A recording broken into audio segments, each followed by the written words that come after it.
It's been 6 months, believe it or not. 6 months since we did not qualify in I'm Trinidad. going to say till since what? What? You're blocking it out completely. I don't know what you're talking about. Well, the good news is later in the show we can just discuss the fact how we're probably going to make all the World Cups from here on out because all the teams are going to make it. But that's a different story. But yes, it's been. We were just talking about this off the air. This is USFanTV, by the way. We talk about these sorts of things. You know that because you're joining us now. We were talking about the fact that Yahoo Sports did like a post-mortem 6 months later about what it was like being in Trinidad the day the U.S. did not qualify for the World Cup. And Chris, you were telling us all It about was that. yeah, it was kind of interesting. Somebody said that they'd been warned not to talk because they were all the AO fans were staying in the same hotel as the players, which normally doesn't happen. And they said they'd been given a warning not to talk to any of them, just like a heads up, like just leave them alone. They're not here to talk to you. They don't want to sign autographs. They don't want to meet you. They have a job to do. Just let them focus on it. And they said they ran into Cameron anyway, like at the coffee stand or something. And they said he was nice and he talked to him a little bit, but they were like, he seemed pissed off about something. And they're like, now I look at it and say he probably already knew that he wasn't going to start and was not happy about what's going on. And now when we look at it, it's like, and what else was he pissed off with Bruce Arena about? But I thought the most interesting thing was they talk about how quiet the stadium and the field were before the game, like how quiet the players on the field were, in addition to the Yeah. fans. They said, I've never experienced anything like this. They said it was just like everything was silent. Well, I remember hearing Like generators just yeah, for the water pumps. That's all you yeah, could hear on TV. And for those yeah. to be picking up on the mics means the place was pretty quiet. And they talk about how like one of the buses broke down on the way back to the hotel, and while they're waiting to have the radiator refilled or something, they see the team bus go by, and they're like, "Oh yeah, of course, right now." Then they talk about how they saw Bruce Arena sitting in the bar drinking wine with Matt Reese after the game, but they're like, "We didn't talk to them; they didn't talk to us." But yeah, the part I found most interesting was how they talked about it was totally silent. They're like, it was almost like the players weren't involved, or like, so there had to be something more going on. Okay, And so to that me, it just points to there's something there's something more to this story than I think maybe Bruce has commented on in his book, or Cameron commented on in the stuff that came out, whatever that was, 2 months ago, 3 months ago now. I'm going to segue here because, and this is going to be a good Mm-hmm. segue too, so you Yeah. guys can get ready Yep. for this. Hold on, right? Uh, This was One of the also what I things we was hoping you would discussed lead at to the then. time was the fact that the players seemed to have no fight in them, or at least it didn't look like it, which was really unusual for a U.S. team. It didn't look like it. It's hard to question what's really inside a guy's heart or a guy's mind, but we said that, and a lot of people said that about Michael Bradley. Fast forward 6 months, and Michael Bradley is playing out of his mind again, as we saw in Concacaf Champions League, as we saw in MLS Cup last fall. Which leads us to this question: what the hell? Why is it? Is it? It can't be him because I know that he is no less dedicated playing for the U.S. than he is playing Yeah. for Toronto FC. Yep. So, what is the tactical reason why Michael Bradley disappears sometimes during U.S. games and looks like clearly the best player on the field elsewhere? Does, is Yeah. it Yeah. a, is it a case though of that you guys have both mentioned? Everybody just gives it to Bradley and is waiting for him to do something with the national team. Where with Toronto, he's not asked to do that. He's not asked to do everything. Where, and we've said it before with Bradley, when he starts tracking back, when he starts having to pick the ball up at the top of the penalty area and have to beat the box to box midfielder, literally with minimal help, he can't do it. In Toronto, he doesn't have to do that. He gets the ball, he distributes the ball, and when he's kept tracking back so far, did that become a problem with the national team? TJ, you may want to log out and try logging back in. Your mic sounds like That's what I crap. was texting you too. Yeah. Yeah. I think there's something to that. I think, as long as, I mean, I could hear it. I don't know if everyone else could, but what TJ was saying was, I think is probably right, that Bradley has a defined role with Toronto. And the problem with the national team has always been at least since kind of he became the center of the team, the problem has been it's just dumped the ball to him in every instance. There's never another player to take the heat off him. I mean, one of the things I think we've talked about, I know I've said in the past, is that if he had been closer in age to Donovan, or the other way around, I guess, where both of them had somebody else who could kind of at times carry the team, I think we would have been greater than the sum of those parts. I had that thought, and then I realized that our current number 10 is even better, and it still didn't work. Yeah, that's a fair counter argument, I will say. I had this argument in my head with myself yesterday or today or something. So it occurred to me that no, we have Pulisic. That's not a valid argument anymore. It still didn't work. So I don't know. I know he's not done. I know that, there may be something to the argument that, playing for Toronto instead of playing for Roma will hurt your overall ability a little bit, but he has looked awesome. So I mean, I know in some instances you can say he's playing against lesser competition when he's with TFC. Having said that, Club America though. I was just going to say, having said that, he was destroying basically by himself Club America, and well, I'm sorry, every MLS team is still better than TNT's team. Like if you're going to look at true talent. So yeah, how he can and even how he can be so good for TFC and yet so uninspiring so often for the national team is a question. And I do think there's something more to whether it's the coaching or the management of the team. I think there's got to be something there because like I was saying about the that Yahoo Sports article, when there's a whole team problem, that points to something much bigger than a player or whatever. You can overcome individual players. You can overcome talent issues. You can't overcome mind issues. This is where it becomes where sports become all about what's in your head.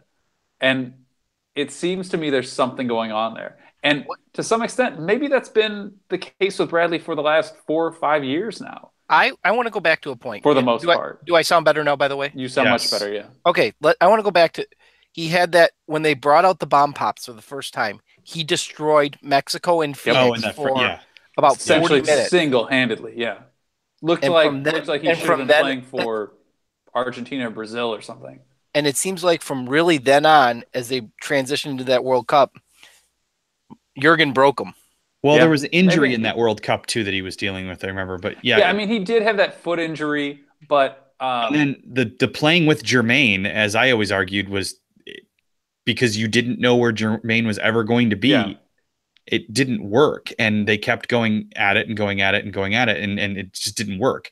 But he's a smart enough player that he could overcome something like that. I mean, we saw, we've talked about this, and I disagree with that. The problem with Jermaine was good enough, except Jermaine, nobody knew where he was going to be, including Jermaine half the time. And I don't know why, but that really seemed like when he got to the LA Galaxy, it looked even worse than it did with the national team. And I get it, it's MLS.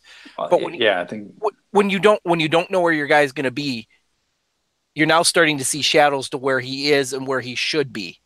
And I think that you're always covering everybody. You're always sliding a little bit from your proper position to cover both. And I don't think it was just a Michael Bradley thing. I think that was the entire team. Yeah, that's fair. Definitely, that was the case in Brazil. And then I thought even the worst it got was that Costa Rica game where Jermaine was everywhere but where Jermaine was supposed to be, and that's when they got Jack stomped down in Costa Rica from there. But I think, is there a point you start seeing shadows? You start chasing your tail, for lack of a better term.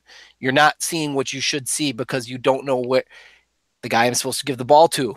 Or the guy, if I go forward, is that guy going to be there? And that's everywhere. Is that the center back, your back four, your wings, everybody. Well, Is and Jermaine going to run me over? That was always our discussion too about why Bradley ended up dropping so deep. When he's suddenly playing behind your center backs to take the ball off them, our problem became the discussion we've had plenty of times is that was then making his pass another 10 yards. Or it was making it more likely that he was going to pass sideways, as everyone always complains. Because he either had to dribble through two guys or he had to make a 20-yard pass or something instead of a 5 or 10. And then we would complain that his passes were falling short and they're being So there's a lot to that. It is an interesting question. I wish Grant Wall sort of did like an investigative piece on that, the way like the Beckham experiment was about what is going on with Michael Bradley like behind the scenes, because you've heard the stories about how he pretty much changed everything about Toronto simply upon arrival.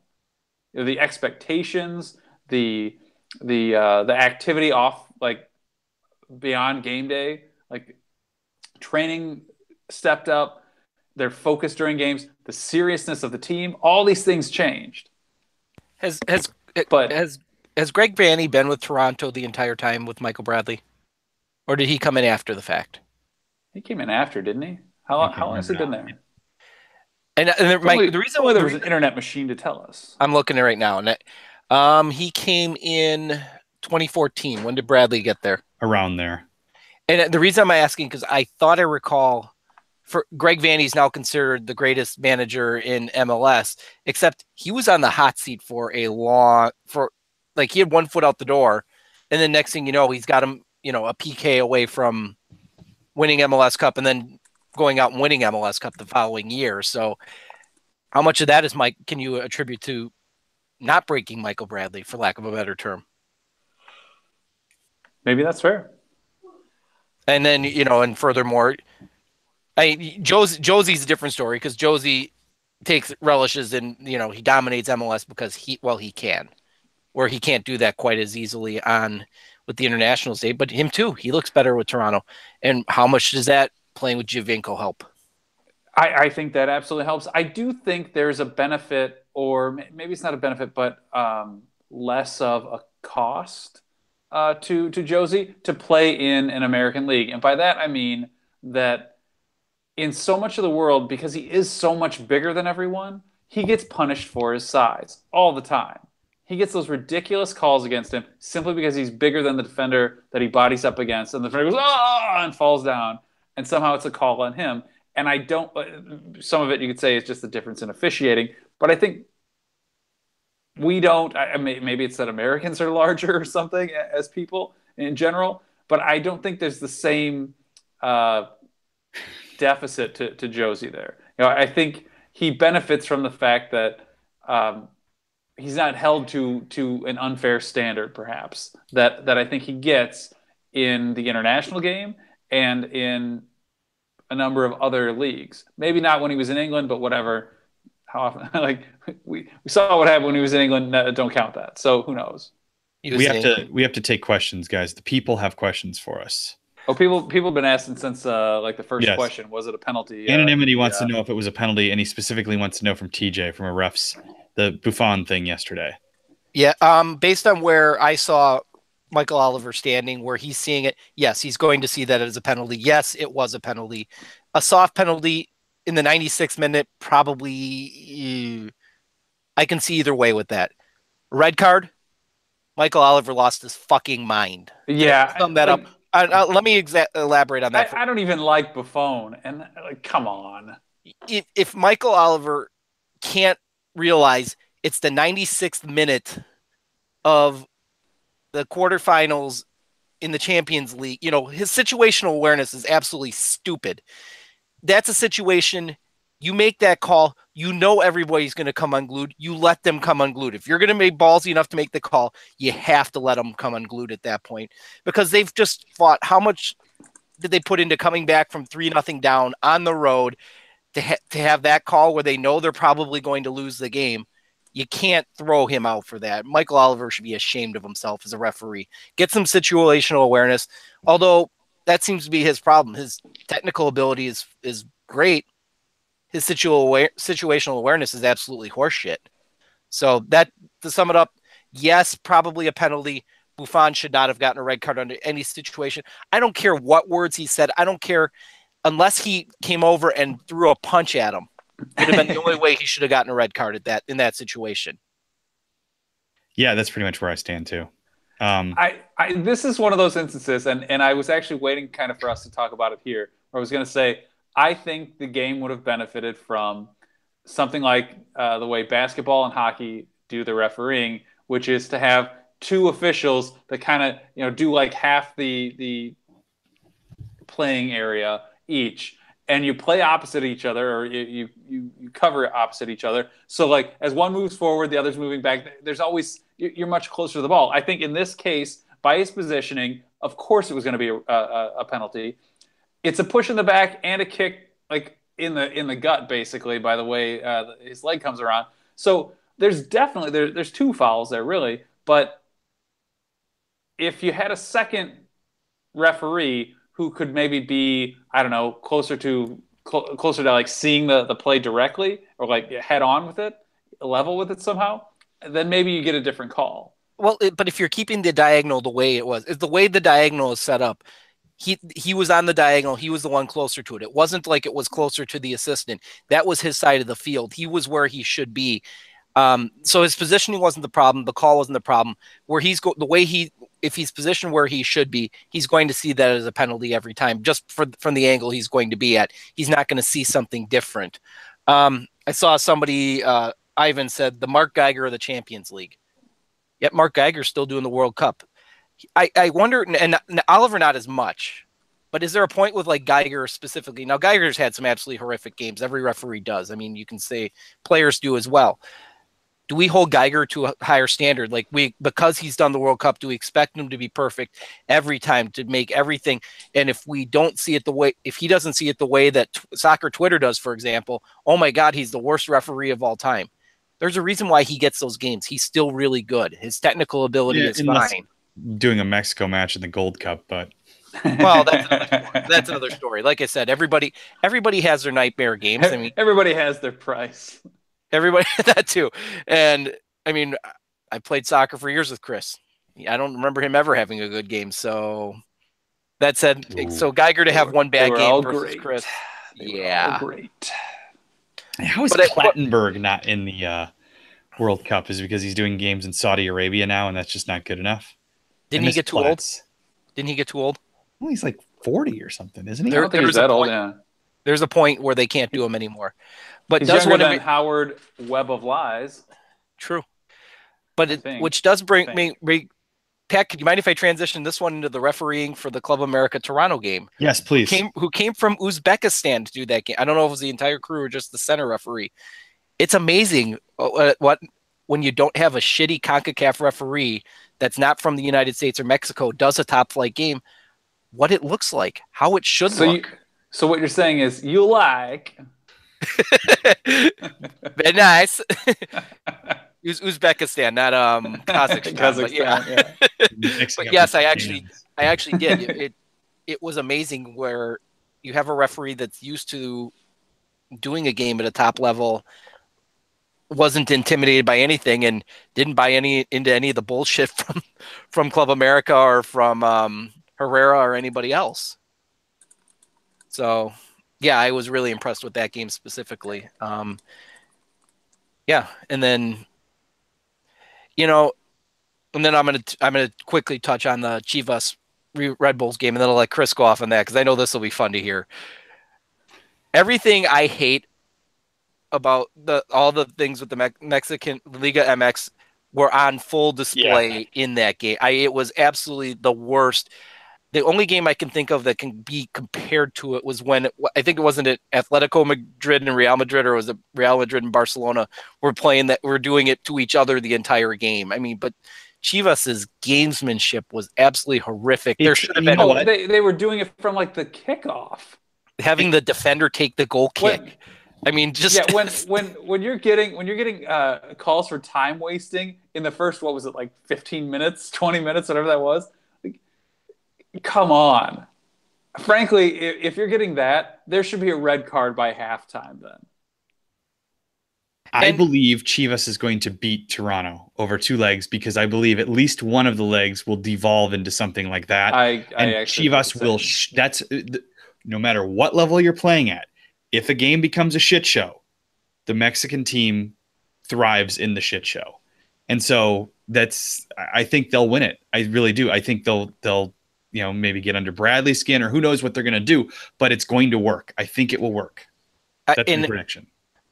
Not bad, except I think Toronto's actually really just that good. The fact they are good, yeah. The fact that, and this is not the best Chivas team we've ever seen, but the fact that even when Club America tried getting into that game the other night, Toronto was having nothing to do with it, really. They were staying out of it for as much as possible, and and they know what they're getting into. They know Chivas is going to start doing this shit from the first minute of the game, and like I said, it's like, I now understand, because I've really never followed Liga MX that close, why everybody hates Chivas except Chivas.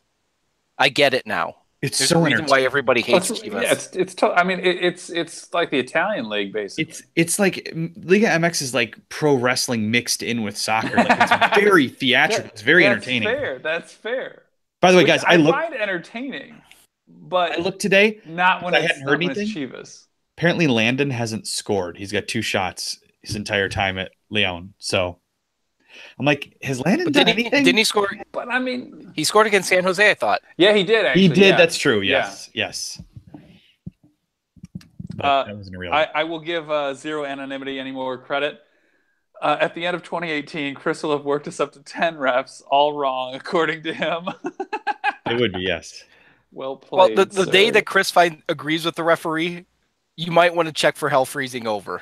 Where Chris actually says a referee does a good job, you might have hell freezing over. And guys, Mix is here again tonight. We should congratulate him on a recent goal, and hopefully things are going well for you, Mix, because we're going to need you out there. You're going to take that number 10 shirt back from Pulisic, right? That's what I'm thinking. So I do. Hector says nobody hates Chivas, cabron. I hate Chivas. Only putos do. Yeah, let's not get into that. What other questions do you have, guys? We haven't discussed. So I mean, you brought up perhaps that all future World Cups could not have problems like we came across 6 mere months ago, because CONMEBOL has asked FIFA to expand 2022 to 48 teams. Which, okay, first of all, I said to you today, apparently it's easier for Gianni to initiate something if a member organization asks for it. So I think Gianni said, hey, could you ask for it? Because we'd like to do this. And then they said, sure. Can we do this? And he's like, yes. So the ball's rolling on getting a already tiny, shortened World Cup, and also in a tiny country, geographically World Cup. It's going to be jammed into a December in the middle of the club season. Now we're going to have 48 teams probably in the end instead of 32, which, I don't care if there are going to be 48 teams in the World Cup per se, I guess, because the more the merrier, I guess. In some ways it dilutes qualifying a little bit, but my problem is these 3-team groups.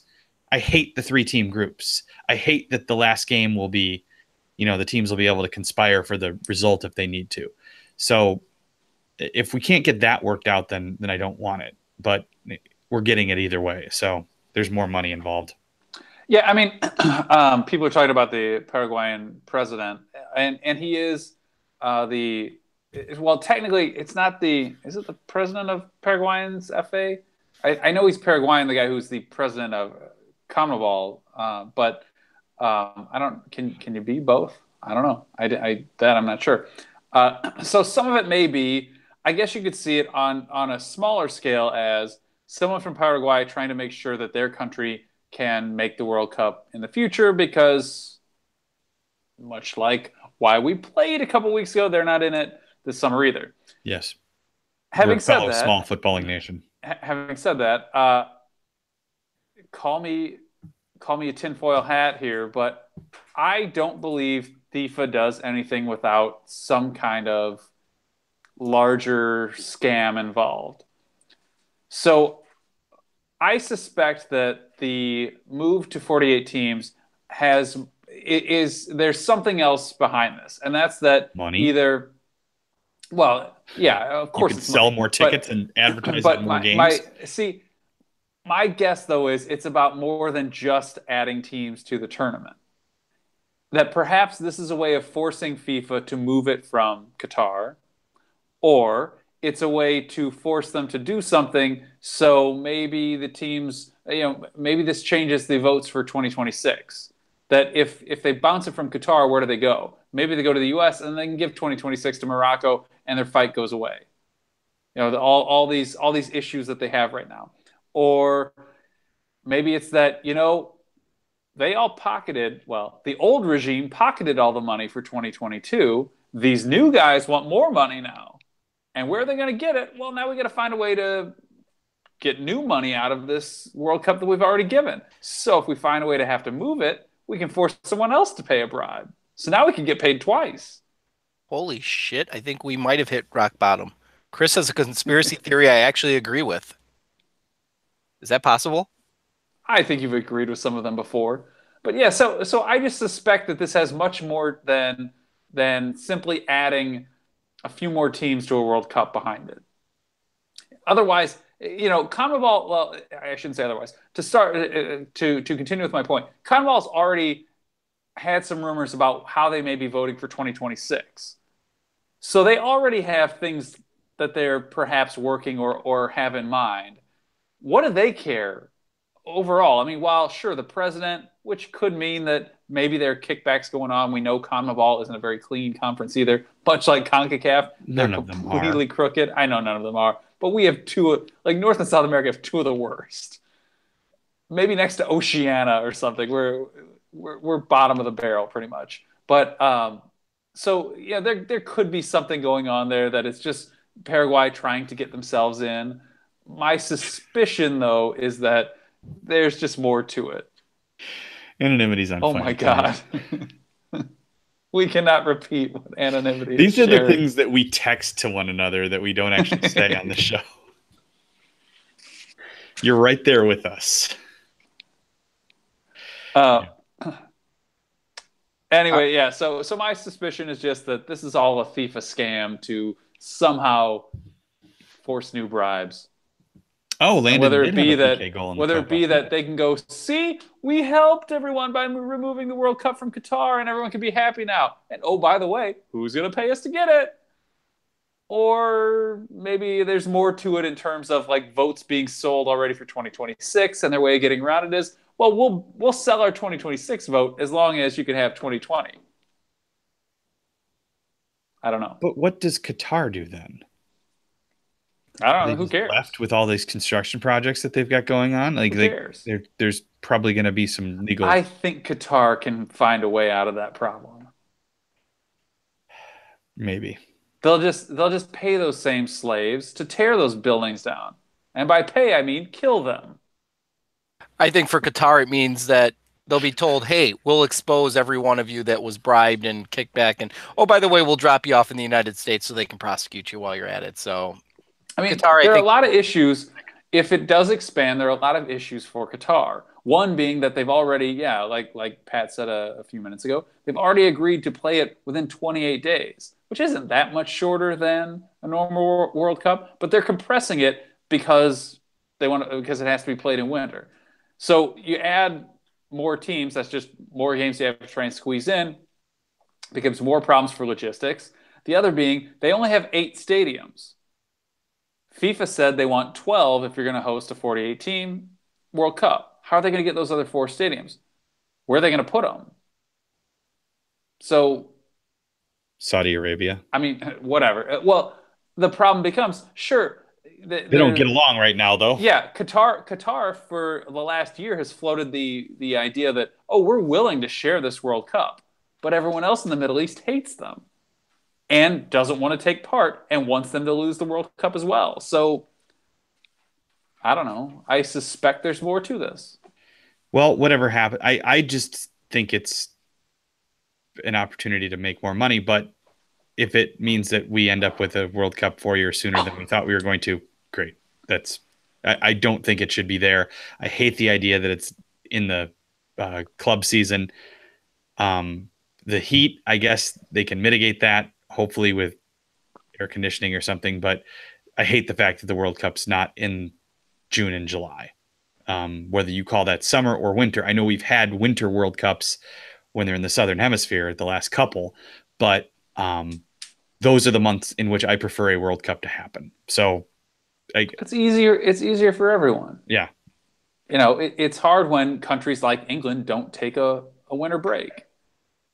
And now suddenly you're jamming this in, and it screws everything up too, because what if some superstar gets his leg broken at the World Cup or blows his knee out or whatever, and now can't play for the rest of the season for his club or ever again or something for his club because it's something major, and I know that's always the risk, but at least with a normal World Cup, you have at least with a normal World Cup, you have a little bit of recovery time afterwards. You expect some of it. But with a Winter World Cup, okay, they played it in 28 days. How much lead time do you have to return? Now, if you've played in the World Cup, are you expected to be back with your club in 3 weeks? Yeah, England's probably going to have an FA Cup game for them right away. I haven't looked at what the windows will be, but I assume they're going to be about 2 months then. So they'll have 2 weeks on each end. You can go get together with your club, or with your national team. You can go practice. You'll go play the World Cup. You'll come back. You'll have 2 weeks to recover, and boom, you're at it.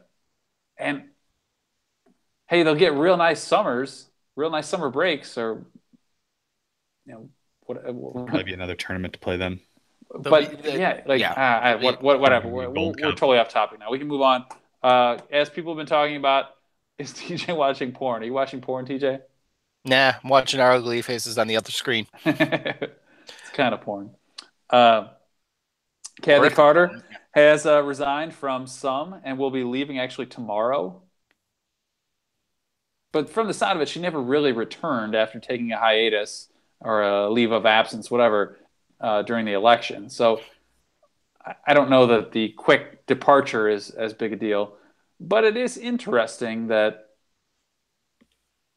the big concern about her being is there going to be another conspiracy theory, I hope? Well, no, I was just going to say that, the big concern about her as a candidate was that she was part of the structure in MLS and some and U.S. soccer and everything tied together. And now she's not going to be any of those things. Why? Well, supposedly not going to be any of those things. Why walk away now when you didn't 6 months ago? As Ivan said, there are rumors that she's going to be the NWSL commissioner. Yeah, NWSL doesn't have one. That I would give her props if she did that. Actually, and if you look, I was looking once this rumor came out. I did go look through her feed, and she has had a lot of women's sports positive tweets lately. And while that doesn't necessarily mean anything, if you look at it by timing, like that, remember in particular, they've been. She didn't even follow the women's national Twitter feed, which maybe she wasn't even really on Twitter before she started running. So that there may be nothing to that. But. Yeah, we could be reading too much into all of this, but she wasn't, and now she had all kinds of comments about female sports and female athletes recently, which makes me wonder, was she sort of considering some of these things? Well, Christian asks, isn't NWSL a step down from being the Sun president? Maybe, maybe not.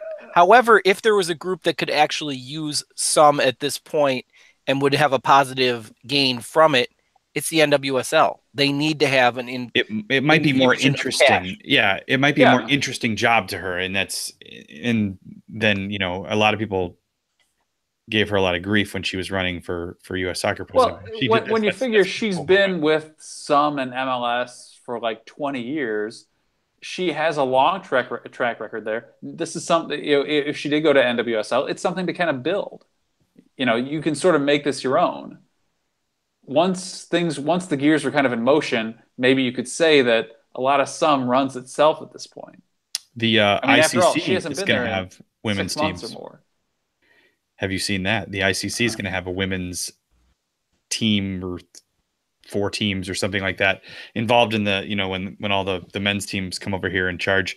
exorbitant fees for us to go see them play. There's going to be some women's games too involved in that, so that's kind of cool. By the way, like everybody's coming. Arsenal was announced, but I don't think they were coming to the U.S. this year. Maybe they're going to. Didn't they do the ICC in Asia too last year? Yeah, they're going. I think they're going to Australia this summer, aren't they? Someone asked. I did see it go by. How I don't know what all that means. How much of a scare CSKA was today. I did text to Pat at some point that I don't think it crossed our heads. This seems like a game we are not getting out of, which sucks. I mean, I'd like to see us, win Europa League. At the same time, maybe losing it would take care of Arsene Wenger and just the saga would finally be over. Then again, I say it's Arsene Wenger, and will he ever leave or be forced out? In the end, I would prefer they win it on the off chance that maybe he does leave, and then we have Champions League too. I'd rather win it because I don't trust that he'll leave either way. But yeah, leave or be forced, whatever. Just a matter of when we draw Atletico Madrid. So, yeah, that sucked anonymity, right? to see Roma go through on against Barca. What a it was crazy, poor performance. By Everybody Barca was there. watching the wrong game that day. We were all watching Liverpool, and yeah, that was crazy. And by the way, the games, ref losing control of the game and being a complete shit show is not exclusive to Mexican games. That Man City Liverpool game had a bit of that too, with all those cards thrown out and Pep sent to the stands.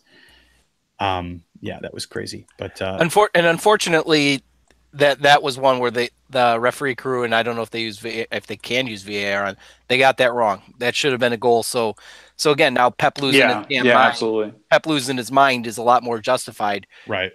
But unfortunately, I think they threw him out and probably came back from halftime and went, shit, we got that one wrong. Because you can't look at it at that point. But again, situational awareness, they probably should have let Pep say his piece. Saw it. Well, of course, you see everything, Chris. I was like, wait, no, that came off Milner. That's a goal. Or was it Harry Kane's goal? Did Harry Kane score any goals tonight? Yes. Who sent oh god, which former English player sent that tweet about it's been credited to Harry Kane, which made me laugh. Oh, Gary Lineker, wasn't it? Thank you. Yeah, it was Lineker. It was like, it's not Neville. That if you didn't see, Harry Kane stole a goal off, was it Christian Eriksen? That he clearly did not score. He says it brushed his shoulder, and he swore on his daughter's life that it brushed his shoulder on the way down. But that ball doesn't deflect at all. Maybe that leads to their team breaking up. Just saying. Whatever.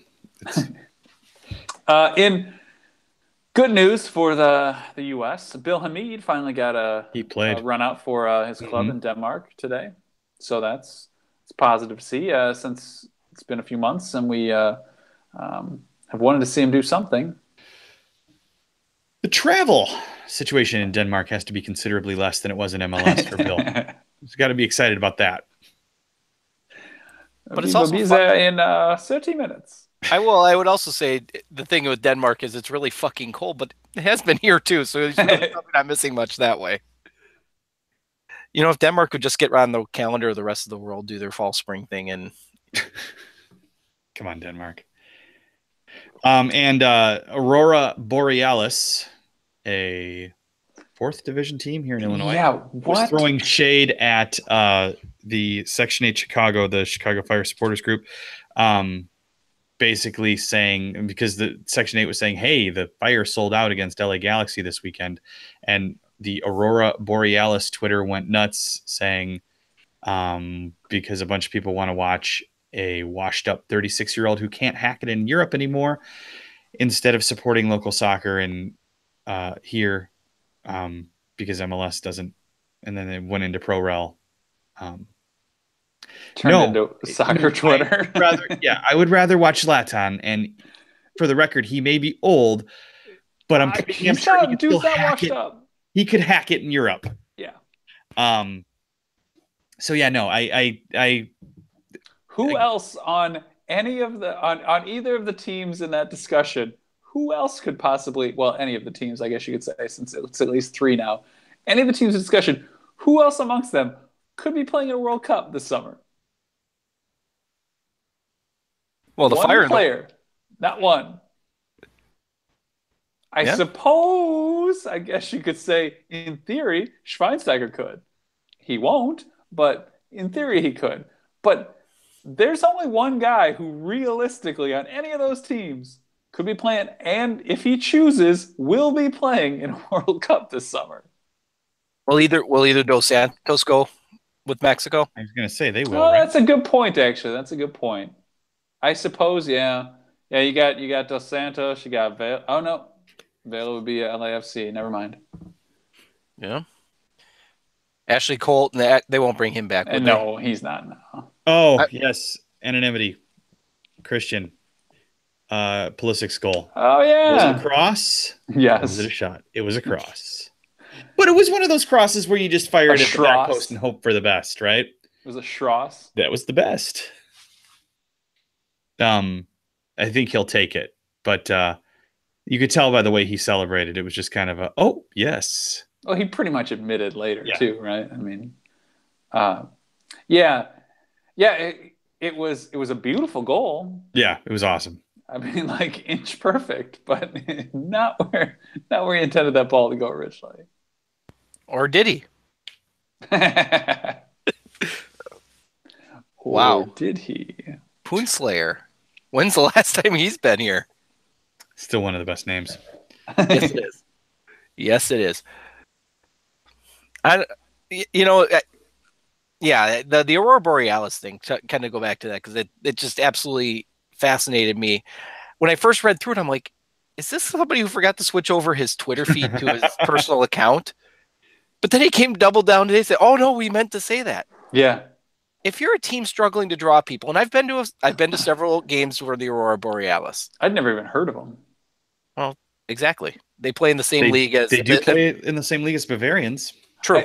And Croatian Eagles. Apparently they beat Croatian Eagles 3-0 like over the weekend.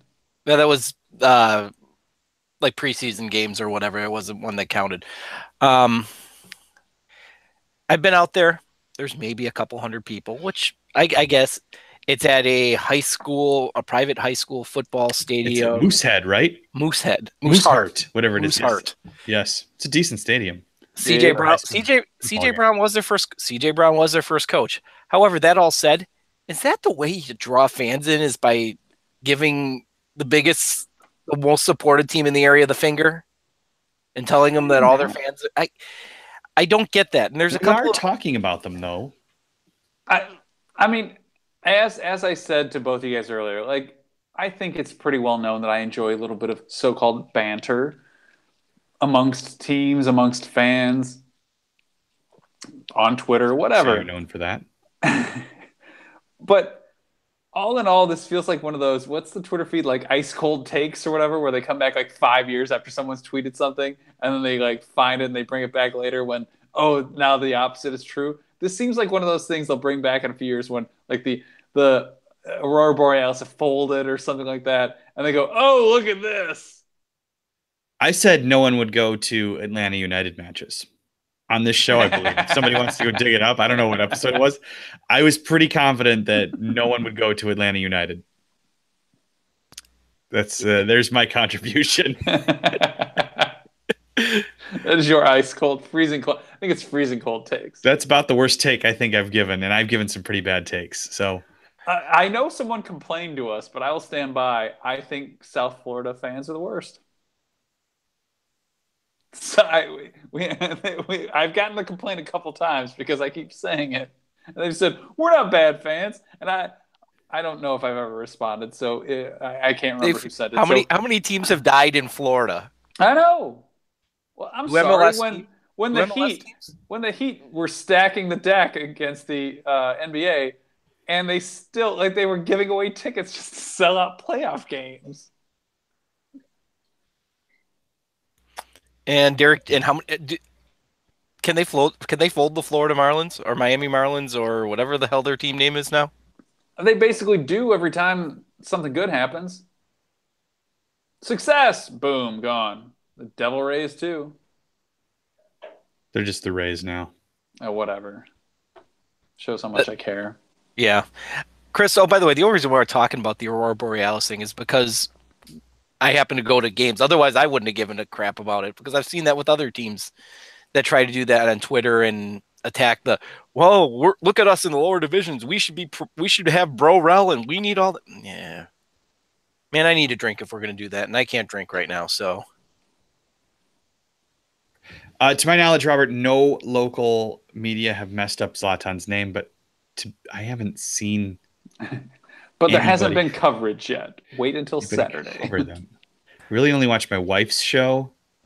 She doesn't really have sports because she does the 4 p.m. But no, I haven't seen that. But I'll look out for it. Hopefully tomorrow, right? I know the game's sold out, so maybe there'll be some coverage for it tomorrow. Maybe there was today. I just didn't see. So I'm with Edgar. Yeah, San Diego fans are up there too. Yeah, also not good. Oh, fuck yourself, San Diego. Are the San Diego fans not good?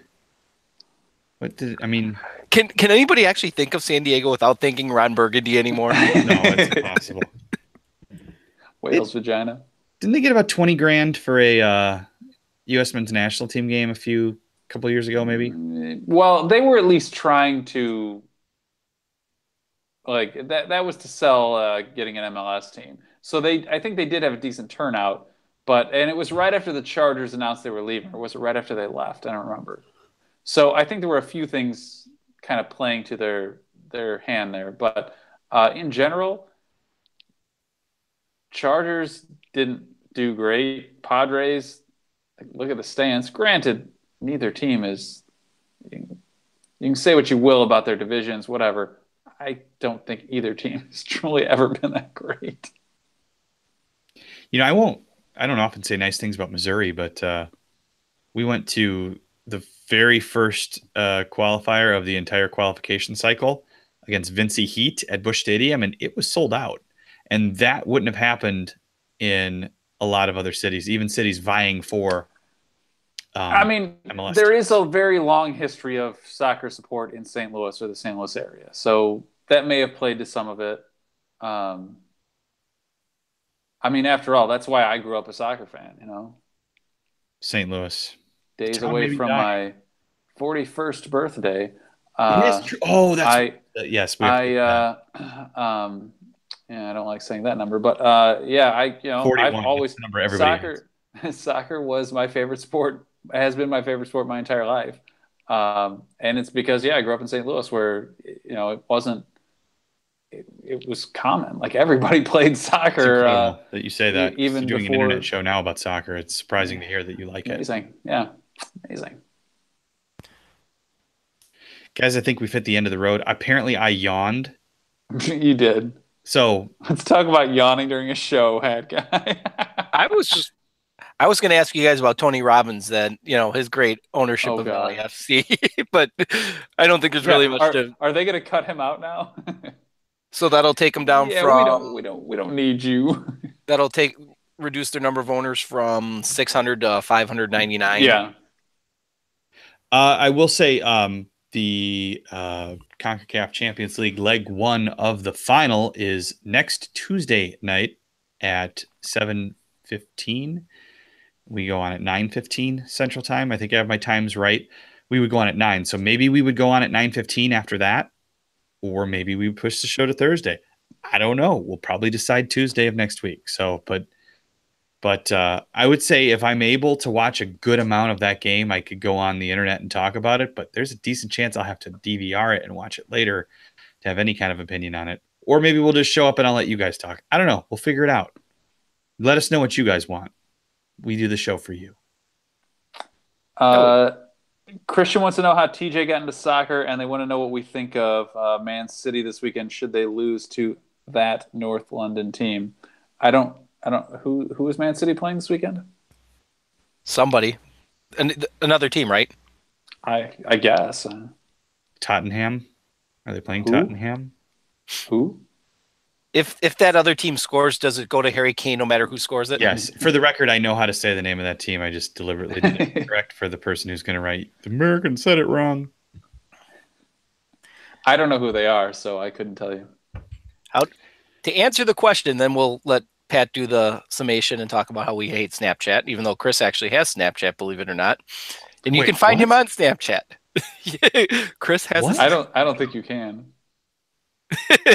What? Your Snapchat account, Chris. I don't think you can find me. It's not my real name, I think. I don't know. It was only a test. I don't think I've ever even sent anything on it. It was just a test because I was trying to find out. I was trying to consider using it for work, as we've talked about. Then I was going to transfer it to USfanTV, and you can't do that. And that's when we were like, we don't like Snapchat anyway. This thing sucks. I don't get it. None of the controls make any sense. I can't stand it. It's just like that Xbox, huh? That Xbox. Oh, Xbox. God, PlayStation is so much better. Chris versus technology. If you guys don't know what go back on Chris's Twitter to find the fight with Xbox earlier in the week. I think it'll be worth your time if you don't know what I'm talking about. All right. Robert says we can't find you anymore on Backpage. That's true. The feds made sure of that. All right. We have this is USfanTV. We have a website. We have Facebook. We have Twitter, which is what we really like to do. We have Instagram. We hate Snapchat. Fuck Snapchat. Did our Facebook stuff get sold to the Russians? Probably. Cambridge Analytica. Yes. We can only hope. I think that's accurate. It probably led to the series of events that put the world in the place it's in now, because we're on there and we screwed up. We messed up. It's our data. We have US in our name. We do actually. We don't do a lot on Facebook, and this is a true thing. I'm not making this up. A lot of our Facebook likes come from suspicious sounding Russians.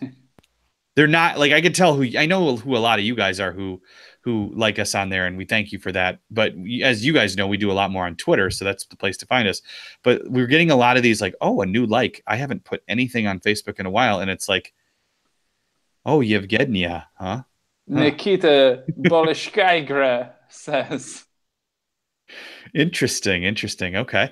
So I don't know what that's about, but here, this is YouTube. You know that you're watching the show on the air here. You should click subscribe, because then you will subscribe to our show, and that's what we want you to do. TJ, do you have any final words? For those who want to know how I got into soccer, you'll have to tune in next week to find out. Oh, a tease. Oh, a big time tease. Chris. TJ writes his own teaser copy. Final words, Chris. I have nothing. I think I've shared enough. You are done. All right. We'll see you next week at some point. You are done.